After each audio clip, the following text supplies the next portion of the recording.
In his farewell speech in 1989, Reagan said, "As government expands, liberty contracts." He was right. Government cannot give us our liberty. Our rights come from our Creator.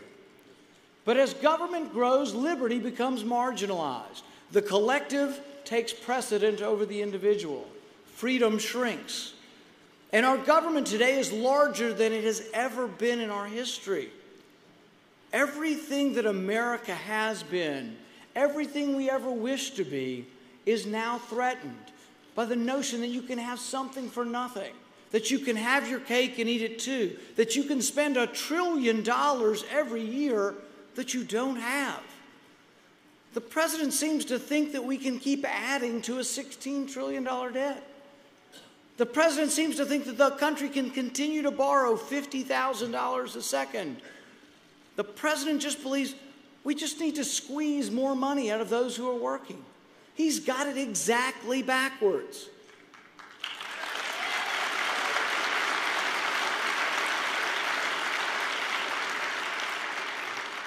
I'm here to tell you that what we need to do is keep more money in the pockets of those who earned it.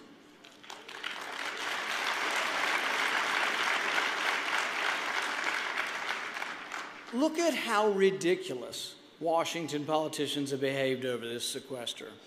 The president did a big, "oh, woe is me," over $1 trillion sequester that he endorsed and he signed into law.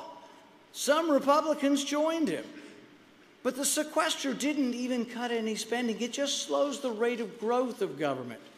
Even with the sequester, the federal government will grow over $7 trillion over the next decade.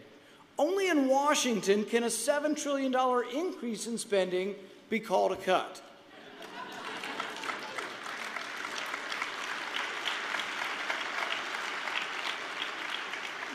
Now the president's trying to step up. He's trying to do his fair share. After the sequester was announced, he said he's going to stop the White House tours for school children.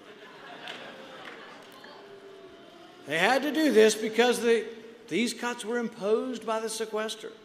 But meanwhile, within a few days, the president finds an extra $250 million to send to Egypt. You know, the country where mobs attacked our embassy, burned our flag, and chanted "Death to America." He found an extra $250 million to reward them.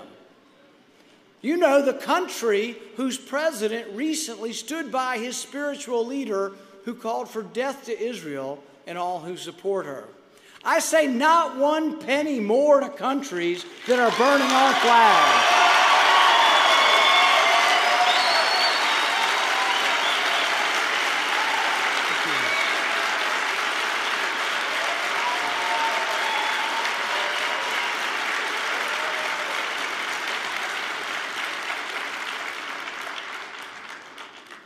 But I do want to help the president. I have a few suggestions for him. I'm sorry I couldn't have lunch with him today.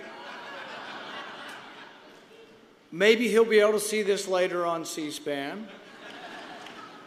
So what I asked the president, if he wants to let the school children back in the White House, what about the $3 million that we spend studying monkeys on meth?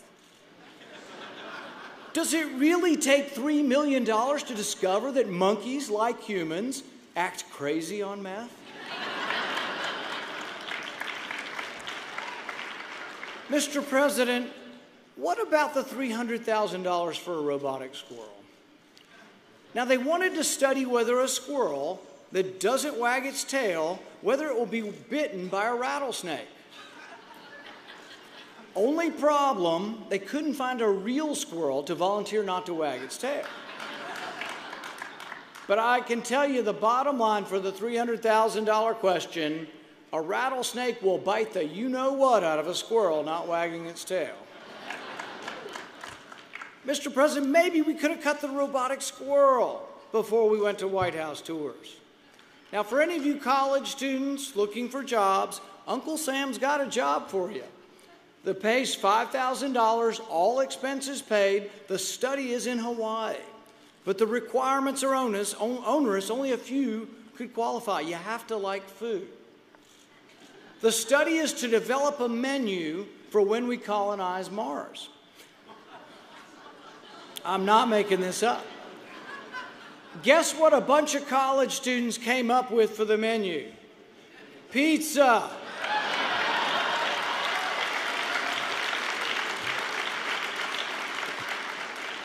You could cut one of these programs and return to letting the school children come to the White House.